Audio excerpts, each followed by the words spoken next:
Hello and welcome to THST Official, the aptly named official podcast and vlog of the Tottenham Hotspur Supporters Trust.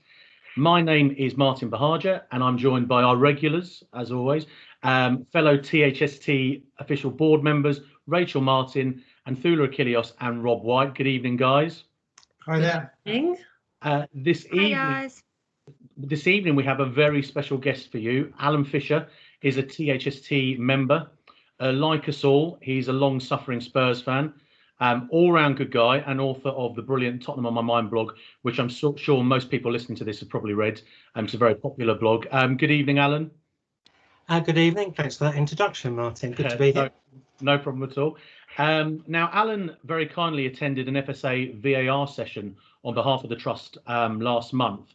It was the same evening as our AGM, which we spoke about in episode 5, so feel free to go back in our podcasts or vlogs and tune into episode 5 if you want to hear more about our AGM. I never miss a plug, as you guys know. But this evening we're going to be talking about that session, VAR in particular.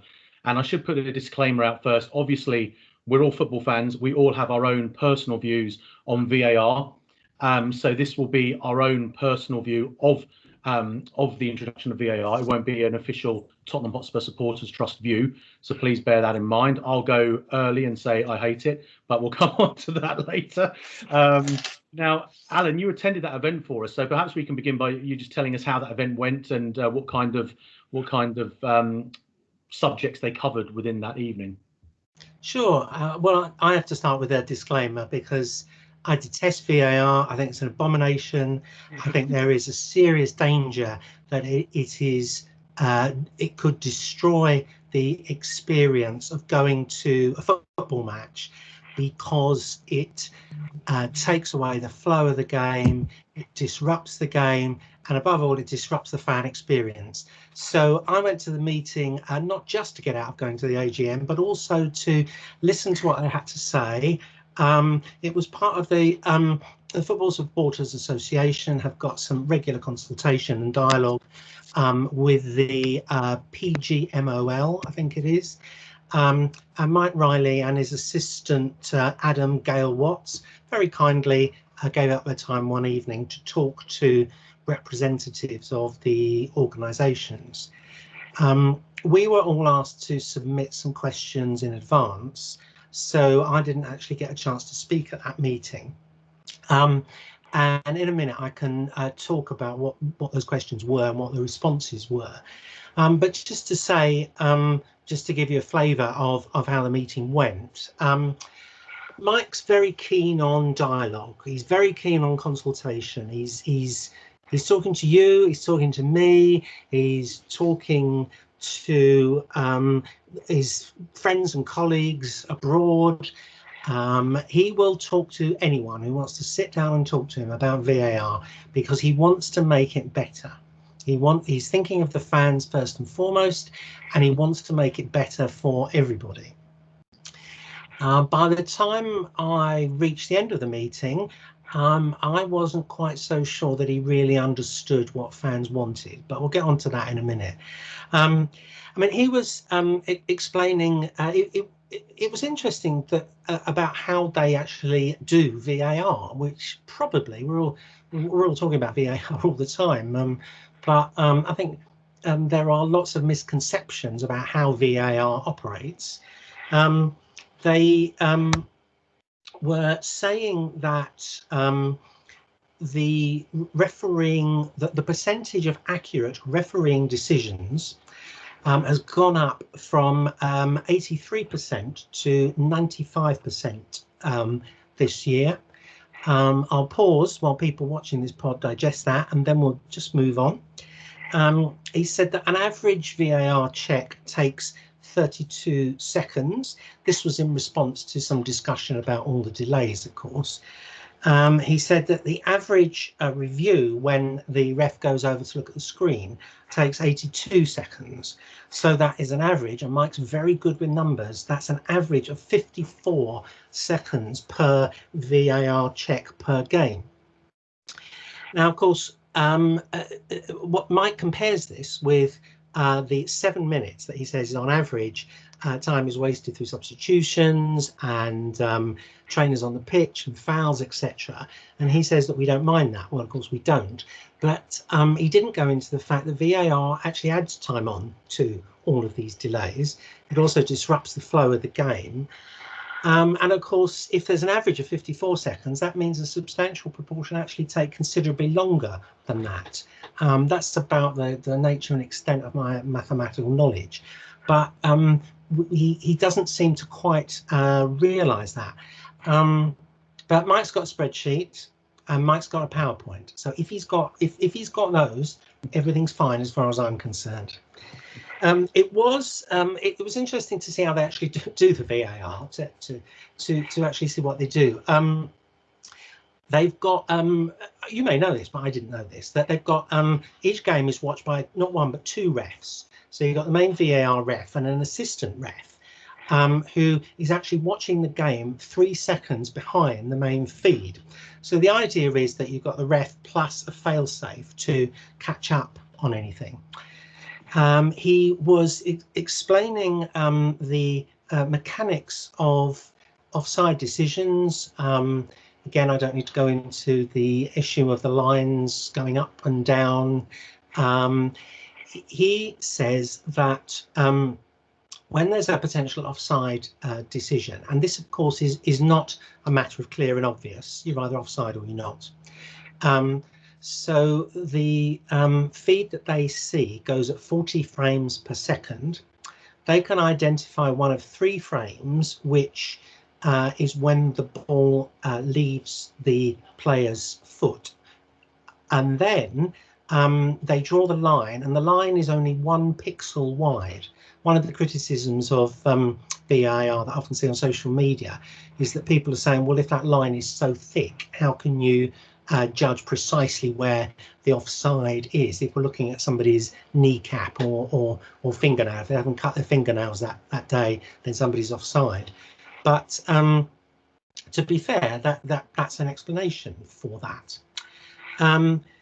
Another whole series of questions really was about referees' accountability. And people were saying, look, why don't the refs tell us why they made the decision, either after the game in an interview or during the game. People will know that rugby refs are mic'd up, and you can now hear cricket. You can hear the discussion between the third umpire in cricket and the on-field umpires. Well, Mike Riley said that this is a FIFA decision. It's as simple as that. So kind of that's convenient. He can back that back. That's his answer for anything to do with refereeing accountability. But he's saying that everybody in the football world is bound by FIFA. It's a FIFA decision. Of course, Mike is talking to FIFA and he's talking to UEFA and he's talking to IFAB. Of course he is. But that's where the decisions stand at the moment. We then got on to some of the questions that we wanted to raise. The ones that came up that we raised were about firstly the effect of it's the effect on fans, I should say, the effect on fans inside the grounds. You know, basically we don't know what's going on. Well, he said that they've been working on this because, of course, they're consulting with fans and participating with fans constantly. And he said, to be fair, that they have made changes to this so that now it is permissible to show the clip of the action, whatever it is that they're looking at, and they will say what they're checking for, and they will say what the decision is. And of course, we're not in grounds, so we can't see that. Secondly, we asked about who can amend the laws of the game. That is entirely down to IFAB and to FIFA. So that is beyond the remit of interpretation of our local football associations. We also were saying about how long it took to take a decision. And this is a big issue for me, and I'm sure it is for you and for everybody watching this. Why does it take so long? Well, he said that they have to go through a series of checks systematically. So, for example, if it's a penalty, they look at what the attacking player does, what the defending player does, and then they look at all the other circumstances around.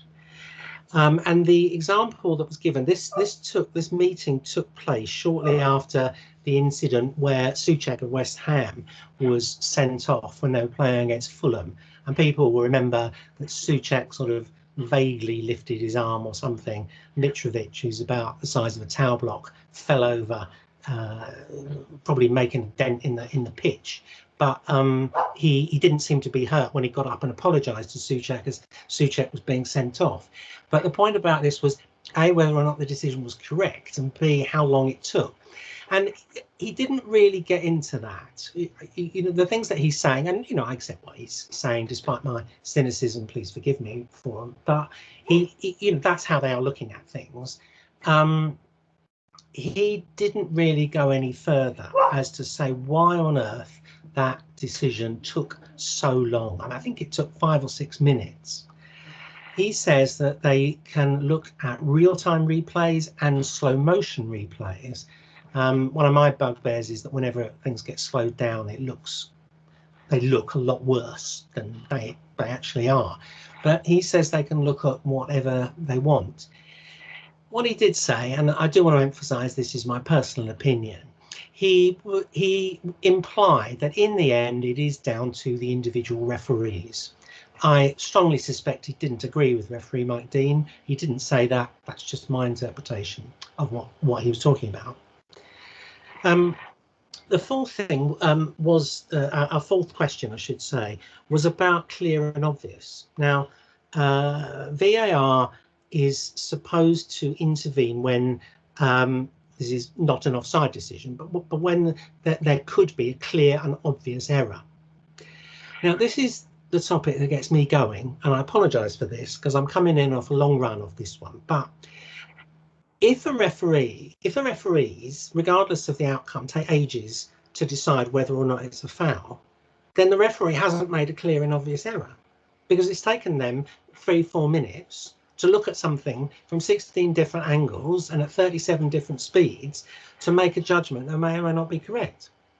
So I think logically they should look at something and have a threshold and say, right, that actually, you know, we're not quite sure what happened there, but it's not a clear and obvious error. We're going to go with what the referee on the field says.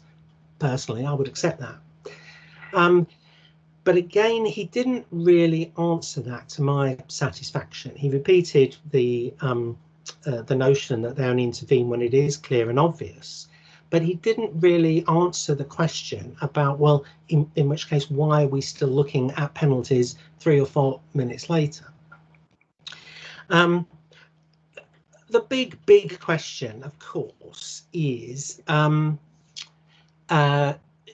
fans, goal celebrations.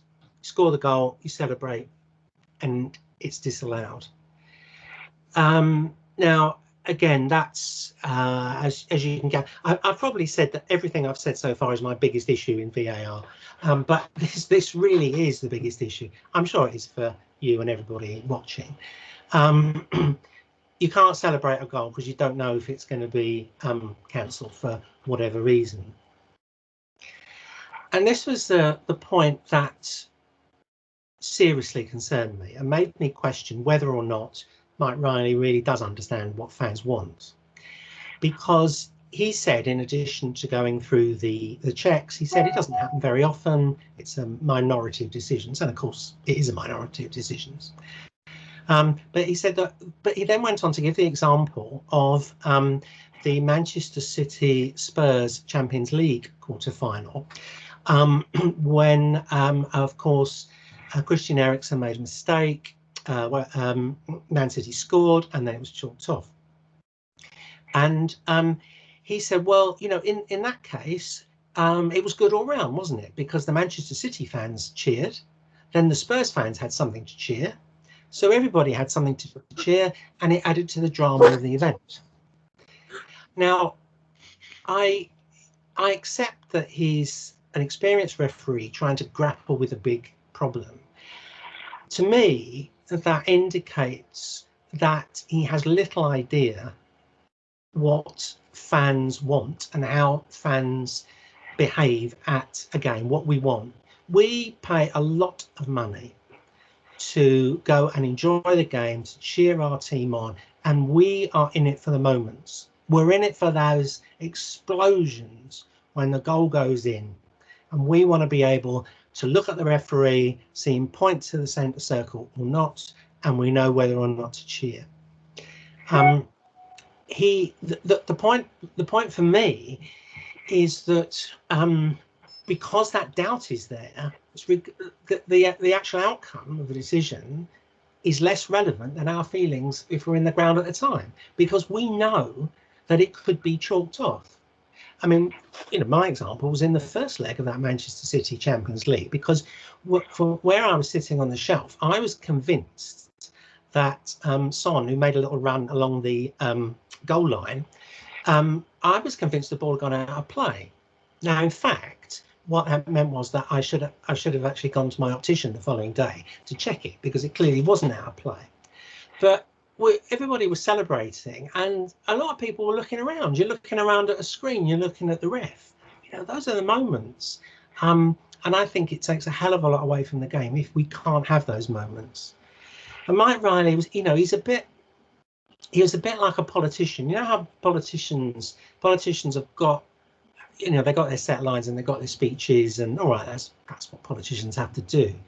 But sometimes you find out what they're really thinking when they're quite relaxed. This was towards the end of the meeting. The meeting had gone reasonably well, and they want to make a little joke. They want to make a little aside. And this was his little throwaway comment. Well, it added to the excitement, didn't it? Well, no, it didn't, Mike. No. And it is a fundamental problem with VAR. And I think that he, for all of the fans that he talks to, and he does talk to fans, and he will continue talking to fans. The FSA have got a continuing working group on VAR. In the words of a Wolves fan who actually asked a particular question about this, he gave an example of a Wolves game against Liverpool when they were at Anfield. Wolves scored. It was disallowed. And he said everybody at half-time was round the bar and they were just shrugging and saying, what is the point? What is the point? And that's how fans see it. And until Mike Riley realises that, I don't think there's going to be any significant fan input into the way the VAR is being run. No, it's worrying. Thanks for that, Alan. An example of that actually was Sunday's game, wasn't it? That we've just had the Palace game. The only goal I actually properly celebrated was Harry Kane's, because it's the only one that was clearly going to count. And even then when I watched the replay, I saw Doherty and I was like, oh, actually, I'll rein it in. And it is horrible. And that example you've given of the Man City game and Mike Riley saying, well, Man City fans celebrated and then Spurs fans celebrated, so everyone got the best of both. Well, I mean, that is so out of touch, isn't it?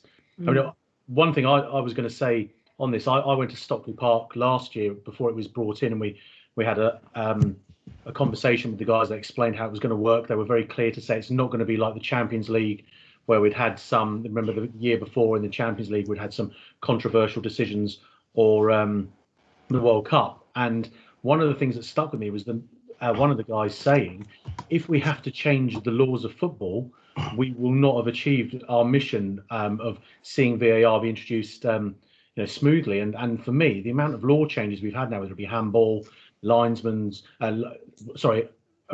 assistant referees, aren't they? We can't call them linesmen, putting their flags up 2 or 3 minutes after an offside. It seems like it's just getting to the point that, like you say, Alan, fans are just looking at each other going, what is the point? I don't know what you guys, everyone else thinks about it. It's just, we've all got an opinion on it, haven't we?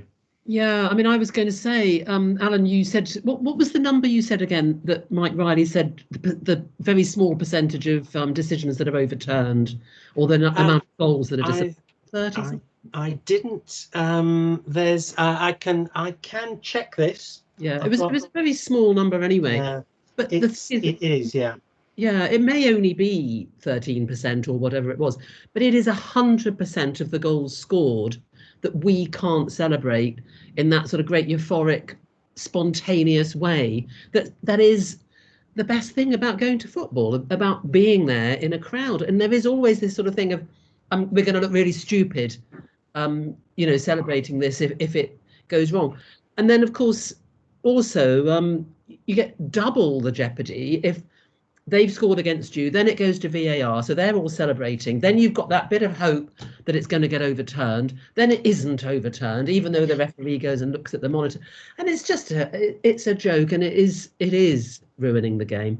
Having said that, I still think that there are some decisions and some ways that VAR, I mean, like the goal line technology, obviously, is a really good one. That's sort of got rid of some real injustices, but it's leading the game. It's not responding to the game, is it? Yeah. Fully agree, Rachel. The other problem I just have with it is that it's only really as good as the refereeing in this country, and my personal opinion anyway is that the standard of refereeing is just not. It's not good at all. It's actually been getting worse, and I think that's also having a massive impact on the effectiveness of it, I think. Yeah, and a great example of that actually is when, for example, when we see, we'll use Spurs examples because we're all Spurs fans. When you see Spurs play a foul in the box and the referee misses it, and I'm going back to Newcastle last season, I'm going back to so many games that I can think of, there should have been a clear penalty for Tottenham, and the referee misses it, and because it's not clear and obvious, VAR won't overturn that, or they'll argue. And that's my biggest issue with VAR in this country. I feel like it's been set up to protect referees. It's not been set up to improve the game. It's there purely to endorse referees' decisions and to protect them. And like you said, Rachel, I think goal line technology works because it's black and white. And I think that's the only introduction of technology I can see that could work in football. I'm sure all of us were up at Old Trafford when the Pedro Mendes goal crossed the line, and we could have done with it then. But so we're all on board with that. But I don't want football to be perfect either, because the other side of that coin is I dined out on that Pedro Mendes goal for years. In fact, that was as good as winning at Old Trafford, because I probably speak more about the Pedro Mendes goal than I did when we actually won at Old Trafford for the first time in years after that, because that's what football fans like. We talk about the Frank Lampard goal against Germany in the World Cup. Football fans quite like the despair as well. We like to talk about that. I don't want a perfect game. I want the horror stories, I think that's really important, actually, Martin. I actually was sitting here.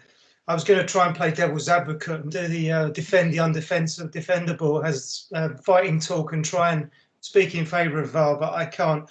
And actually, I've spent 4 or 5 years. Part of my work is working with people with dementia, cognitive issues, and we use sporting memories as a form of reminiscence, as a form of therapy. And one of the brilliant things about sport, I think football, personally, I think football has looked upon this in the wrong way. And instead of looking at making everything right, we should be trying to get people to accept the fact that people make mistakes in life. It's a bit like Kipling's If. It's that whole thing about, people do make mistakes. People are fallible. We should be looking at coaches trying to, when somebody appeals for a throw-in where you quite clearly know it's not come off that player, we should be highlighting that stuff. The only 2 bits that I could come up with as the defending the indefensible is that we as a general public would never have been introduced to Peter Walton, which is a fantastic thing in my book. And perhaps that we never have got the chance to use the phrase clear and obvious, in as many times as we have. So there's certain words that need to be used together. I'm sure clear and obvious are 2 of them. But apart from that, I can't think of anything. I'll just finish my little piece on. There was actually a brilliant bit of commentary on the Spurs game at the weekend, which was Steve Wilson, and it was the 4th goal. And I'll read it out because I actually dictated it, and I thought it was so perfect. And it's basically the goal where Son heads it across to Harry, and Harry puts it in. And Steve Wilson says, VAR are playing their games here. And then the measuring thing comes onto the screen. And he says they're looking to see whether a beautifully crafted moment of footballing joy should be snuffed out by a piece of miserable geometry. and it was fantastic. And the goal stands. He then says, the goal stands, I'm happy to say. And all those that enjoy football should be happy about that also. Yeah, I thought that was Yeah. brilliant. So it is fantastic. And also, sorry, I know I said that would be my last bit, but the other thing, I don't know if anybody watched the Dortmund game last night where they had that comical 7 minutes, which is, if you don't know, I'll read that out. Not the whole 7 minutes, but I'll read what happened. So basically, Højlund scores a goal for Dortmund. The goal is disallowed because he barges the Sevilla player out the way. That goal's disallowed. While that's disallowed, the referee goes over, looks at the screen. It's back to a minute earlier where Højlund had been. He thinks he'd been pushed over in the box. So the referee disallows the goal. He awards a penalty. This is a minute later. Awards a penalty. Højlund takes the penalty. He misses the penalty. The goalkeeper saves the penalty. The ball goes up the other end. When the ball goes out of play, the referee then goes over and checks, and VAR says the goalkeeper moved too early. The penalty has to be retaken. Højlund scores the goal, and this is 7 minutes worth of action. Højlund scores the goal. He then runs over to the goalkeeper and shouts in his face because he scored the goal like a teenager would, and gets booked for that. And it's just absolute madness. It's crazy. But apart from that, I love VAR. Can you imagine being in the ground for that Dortmund game Exactly. and seeing that?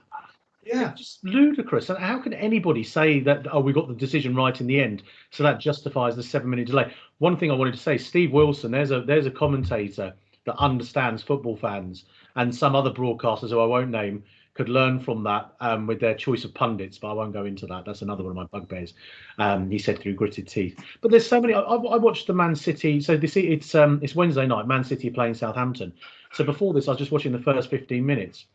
When I think Foden went through, Foden went through, and McCarthy took him out.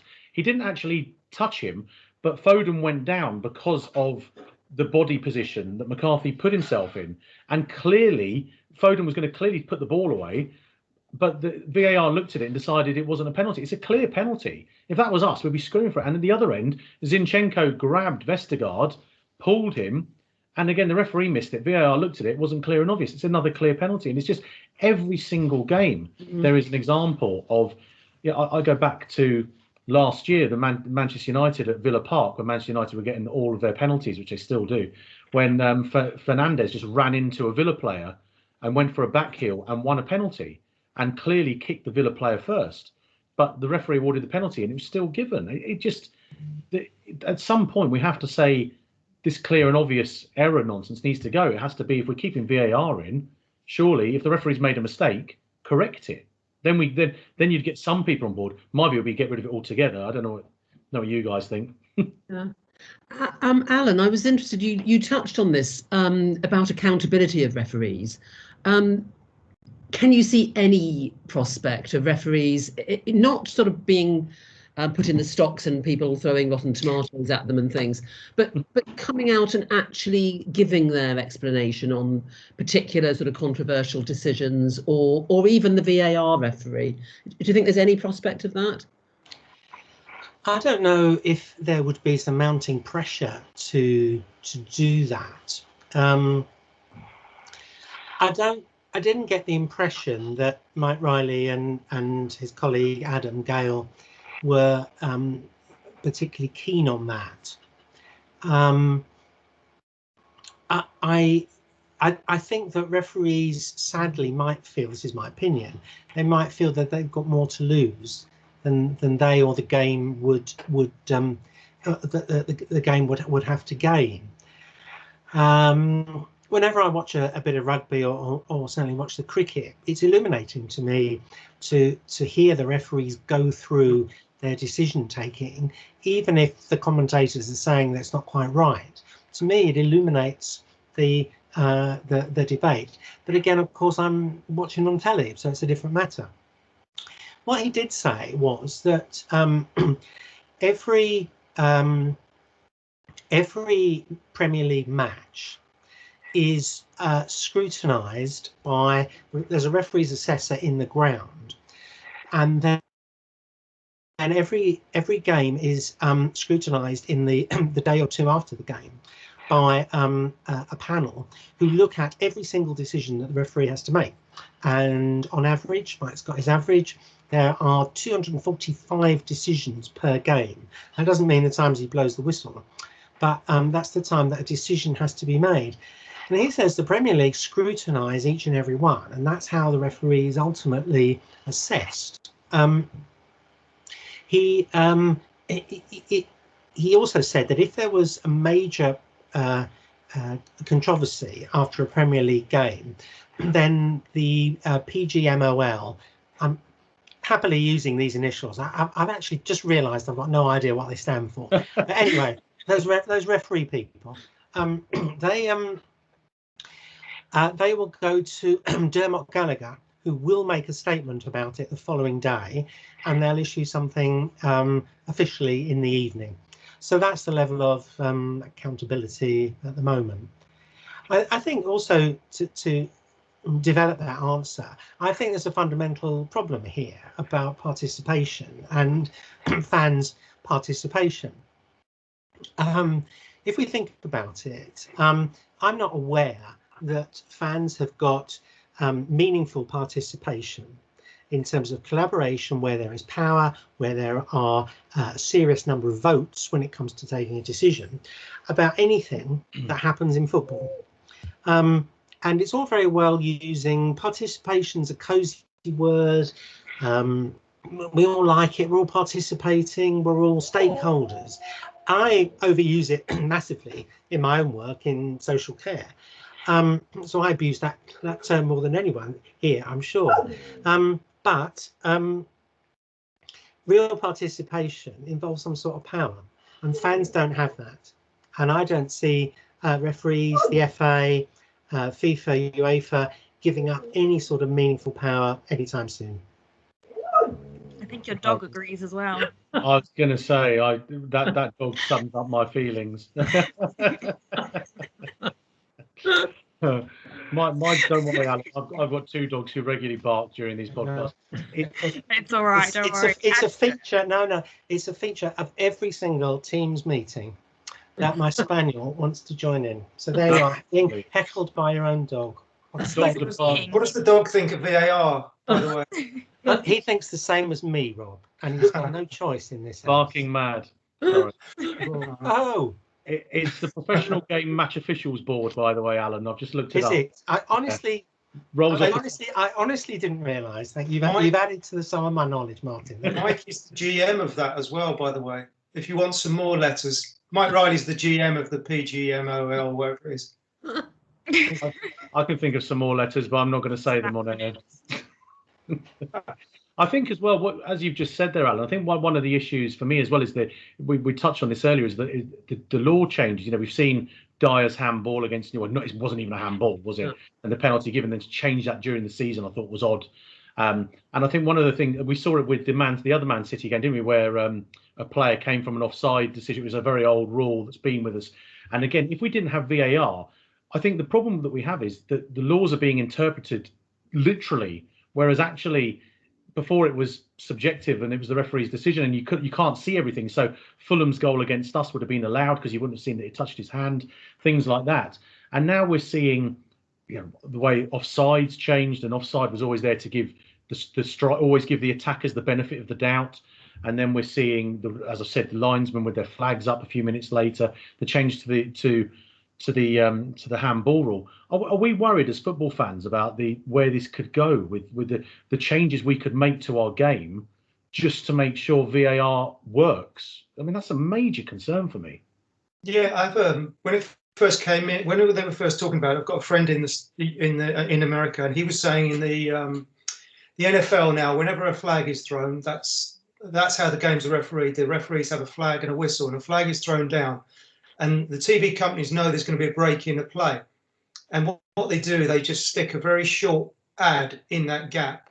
And I have a Black Mirror's scenario, which I've expounded many times on social media, where this change could lead to a potential situation where was it offside, wasn't it offside? You get Ray Winston asking you to bung a tenner on, was it offside, wasn't it offside, and don't forget to stop when the fun stops. Stop, of course. So yeah, that's one of my worries about it. It's a big worry. I think I might be completely wrong, off the mark, but I don't see. I'm yet to see. I mean, as supporters, it's really interesting. Anybody here think it improves the game? No. Not at all. And I think you're right. I think there was a reason why broadcasters were talking about VAR for years before, and should we have this, because they know it's a talking point, and he gives them more footage, he gives them more coverage, and I just don't think it works for football fans at all. And it's a really big concern for me personally. Yeah, and the players also, they absolutely hate it, don't they? Yeah. I think a few people I have mean, I spoken remember about that Rochdale game. Do you remember the FA Cup match when we were all in our blankets in the snow? Yeah. And Sonny, I mean, he was just sort of, he could not believe what was happening, and how you were watching sort of the death of the thing you've loved. Sort of almost overnight. It was just terrible, and just as bad for the players as for us. I wonder if other countries feel the same as well, like other country fans, if they feel the same about VAR as we do here. It'd be interesting to. I think they do. I think it's universal, and I think it just shows how out of touch the people who decide on VAR and make these decisions are with football fans. And there was the Lee Mason example. You could go on forever, couldn't you? The Lee Mason example at the Hawthorns, where he gave the free kick, blew his whistle, then blew it again, and they checked for to see if the ball had crossed the line. I mean, just ludicrous thing. Just what are you guys doing? Just astonishing. Even the players that in the interview had something to say about it, didn't they? So. Yeah, absolutely. I think there was another point which came up, which is dear to my heart, is that looking to the future. We're talking about fans this, fans that, what fans want, and there being fan representation, fans having a stake in future decisions. But I think there's also a risk that fans and the fan base can be split here, because are we talking about a difference between match-going fans who have a very different experience of VAR compared with those who are predominantly armchair based? Now, that's not any sort of critique or disparaging remark about people who watch football from sofas. Lots and lots of fans are priced out of the game, they can't go, family circumstances. So that's not a criticism of them, but it's just a feeling perhaps that it's match-going fans have, as I said, an extremely different experience, and should they be almost represented separately? People who, because they are going to have different interests because of the money that's being spent to actually be in the ground and be on the receiving end of this. I mean, I think that's a really good point, Alan, and certainly we need to be. I mean, it is on our forum, and it would be really interesting to hear from our members on the forum, what your feelings are, and when you put that on there, perhaps you'd put whether you do go to games or not, because you might be right. I don't think you are, but you might well. I can understand that point from a certain degree, because sometimes if you're watching a game and you've got absolutely no interest in who's winning, there's sometimes a VAR decision that hooks you in a really weird way. It sounds like I'm confessing to something now, but it's not. I'm not cracking, don't worry. But so I could understand, complete neutrals maybe thinking that. I guess I'm just, I think it would be, you'd have to talk to cricket fans and see what they thought when it was introduced to their game. I know it's different, but whether it's just one of these modern things, sound like an old git, but these things that we will just get used to. And I don't know. I really don't. I don't know, but. I'm hoping it will be like golden goal. and Liverpool only had put up with goal to goal. It came and went very quickly in the blink of an eye. But no, I agree with what you're saying, Rob. Absolutely. Go on, sorry, Rachel. Cricket and tennis are very different games, aren't they? And the things that they're measuring are exact. You know, I mean, was there a nick on the ball? You see the lines. It's absolutely clear, and there is an element of interpretation. But tennis, for example, you know, it's not the same thing. It's just not the same kind of match. Tennis and cricket stop naturally all the time. And that's a really, really good point as well, Rachel, because where it works in football, as we said, is goal line technology, because that is like Hawkeye, the technology used in cricket and tennis. But football isn't rugby, football isn't cricket, football isn't tennis. And that was one of my bugbears at the beginning of this, when people said that, well, it works in rugby. And I'm thinking, look, I like rugby and I like cricket. I watch the Ashes and I watch the Six Nations. I'm not going to watch county cricket and I'm not going to watch league rugby, because it doesn't. I don't have that same emotional attachment to it, because football is the most popular sport in the world for a reason. We're emotionally attached to it, and when you start to lose that emotion at those real clinical moments, you know, we're talking about armchair fans. We've all been armchair fans for a year, and we'll come on to that. But I've found myself now celebrating goals very differently to how I know I've made that point about the Palace game, but find myself celebrating goals very differently. And if I can't celebrate the goals the way I did, for example, when Lucas Moura put that third away at Ajax, I'll find my love of the game will suffer. And then will I invest as heavily in football as I currently do if I don't get that huge rush when we score goals? And I think that's the big issue for the lawmakers. You know, if we're all in stadiums, we're coming up to the year anniversary, aren't we, of us not being in stadiums. If football stadiums were full, would they be able to get away with some of the decisions? And I don't mean get away in a menacing way, but they would know VAR is not working, and football fans would let them know, wouldn't they? Yeah, and I think that's been the disadvantage from not having fans in for a whole year. I wonder if what you went to, Alan, with Mike Riley, if that would have gone a bit differently if we had a whole season of fans in the ground telling them exactly what they think about VAR, because he wouldn't be able to stand there and say, oh, we know what fans want and we know what they think, when it's, you know, there black and white from all the games live. But we haven't had that, unfortunately. So yeah, absolutely. Did anyone else want to speak and say any more about VAR? We could just talk about quickly how we all feel about being a year away from football stadiums. It's killing me. It's funny, I was actually asked to do, sorry, I mentioned this before, but to do an interview. I know, and we did it, and the guy said to me, do you want to do it just via Teams, or do you want to do it outside the Spurs stadium? And I was like, no, I'm coming to the Spurs stadium, just because I wanted to go. This was when we weren't in lockdown, but just because I missed the place so much. How do you guys feel? It's just horrible, isn't it? Yeah, I think it's been quite tough, because it used to be kind of a bit of an escape, a bit of a relaxation from work, and I think with the pandemic and working in a hospital, it's just not been great. It would have been nice to have that as a bit of an escape, and you know, but I guess it is what it is. I really can't wait to get back now, though. Had enough of being at home watching Spurs. It's felt a bit disconnected as well sometimes.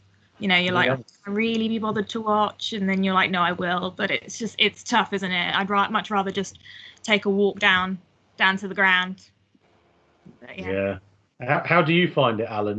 You're, in terms of your writing your blog, you're at home games, and no doubt you're thinking about things that you're going to write about. Has that had an impact, not being in the stadium? Does that have an impact? Does it take any of the emotion away for you? Yeah, I've written a couple of things about this. I too feel distant and disconnected from something that has been fundamental to my life since I was a kid. The blog is really, it's about a middle-aged man's obsession with a football club. That's what it's about. And I've been going since I was a kid, and not having it, especially at a time when people are feeling low. I don't mind saying that there have been some times when I feel lower. It's the sort of thing that I don't mind talking about. Football lifts me. The people that I watch football with lift me. My family, my son and granddaughter go with me. The Fisher family go and watch Tottenham, and we can't. And it's kind of there have been times when you kind of feel distant almost from myself, really, that I'm kind of cheating myself. You know, I watch the telly, I can see where my seat is, I feel like it's almost taunting me, really. You know, here's the game, you're stuck at home. And I really miss being part of the atmosphere. I miss looking around at 5 minutes before kickoff to see who's there, to feel it. Of course, that's the best bit for Spurs fans, because you know, we haven't kicked off, and there's no danger of us losing at that point. And I think yeah, you know, I miss bumping into people in the concourse. I miss friends, and it's all that, you know, that camaraderie, that feeling, and that ability to explode with the joy of a goal, which is unparalleled in anything that I've experienced in life so far. So yeah, there have been times when it's been a bit of a grind. It has. Well, I think it's almost been harder during the good times. I mean, I say good times. It's not like we could have a very good time towards the end of the season in lockdown. But one of the things that struck me, we watched the Spurs Arsenal game at home. Obviously, we weren't fortunate enough to get tickets when 2,000 fans were allowed in, and we went mad. We celebrated Son's goal. We celebrated Kane's goal. And then at the end, my 16-year-old son sort of looked at me, and he kicked a cushion on the floor and just went, "Oh, I just want to be there," you know. And it's harder, isn't it, when you see particularly the North London derby in an empty stadium, and you won, and there's something missing. Even then, it's a really weird feeling, isn't it? Yeah, and I think also the fact that it's not, you know, for me normally, match day is match day. It's you get up in the morning, off I go, meet my friend, off we go, meet other friends, go to the pub, go to the stadium. When we've won, we go in the marketplace afterwards, sing along. Now it's, you know, straight from that to Ant and Dec's Saturday night takeaway, and that's the end of it. Yeah, I don't watch it actually, but you know what I mean. It's the match. Come down, isn't it? It's a real come down. Yeah, it is. But I mean, like this time last year, I was in Leipzig, flew out yesterday. My Facebook memories came up yesterday, you know, showing I was on the plane yesterday. And I just think, you know, that we were there for like 5 or 6 days. We had the most fantastic time. And it's, you know, seeing your friends out there, the sort of making new friends, meeting people from Germany. And while we were there, the virus was getting closer and closer, and all the news was, you know, basically get back home, get in your house. And I remember that journey back after the Leipzig match, and it was 2 flights, and really feeling scared, to be honest, and you know, getting through about 5 bottles of hand sanitizer. And but if I had known then that it was going to be a year, it'll be a year and a half pretty much, before we get back into the stadia, you know, I don't know what I would have done. It's a shame that was the last match, really, wasn't it? I think Norwich was the one before it as well, so it wasn't the greatest way to stop the matches, was it? But hey, that was the Eric Dyer in the crowd, wasn't it? It just showed that feels like it was years ago. Just feels. It doesn't even feel like Mourinho was our manager when that happened. I know he was, but that's how long ago it feels. It's just bizarre, isn't it? But no, strange. Any more? I'm just thinking before we wrap this up. Any more views on football? I was going to say, because I live very close to the ground, so I don't know if it's better or worse for me, because I see this place every day, and more than once a day, quite often.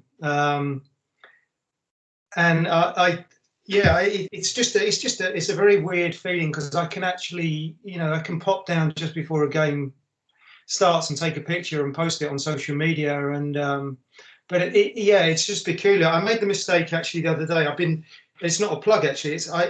There's a book by a photographer called Martin Anderson, which I think it was out just before lockdown, called Can't Smile Without You, and I meant to buy a copy then, and I bought a copy about 2 weeks ago. and that arrived, and it's the last season at the old White Hart Lane. And it's astounding just looking through the book, and you can actually hear the noises and smell the smells and everything. It just came flooding back, really. And I almost miss the old stadium more than I miss the new stadium at the moment. But yeah, it's just such strange times. Yeah. No, it's nice. That gave me goosebumps there, Rob, talking about the old White Hart Lane and it's smelling through the book. It's you know, it's a special time, a special place, always. No, absolutely. Look, this has been brilliant. I hope you've all enjoyed listening to it or viewing it. Alan, thank you so much for your time. I think it goes without saying we'll have to do this again because really enjoyed your input and your views. And look, I mean, to everybody listening, if anybody out there does like VAR, feel free to tell us on social media. You know, these are our views, and I think it's clear to say that there aren't many people within this meeting that like VAR or any of us at all, but I think that sums it up, really, doesn't it? It's been a struggle watching our beautiful game with be sort of toyed around by VAR, but we'd love to hear from you. So if you've got any views, feel free to find us on Twitter, THST official. We're on Facebook. Obviously, you can leave comments under our YouTube video. We're online at THSTofficial.com. So please get on there and have a read and tell us what you think. As Rachel mentioned earlier, we've got a forum where we'd love to hear from you and hear your views. So please get in contact. All that's left for me to say thank you again to you, Alan, for joining us. Thank you, Anthoulla, Rob, and Rachel, as always. And thank you, the viewers and the listeners, for tuning in again. We'll be back shortly. Have a great evening, the rest of the week, and come on, you Spurs. Come on, you Spurs. Come on. Bye, guys. Take care.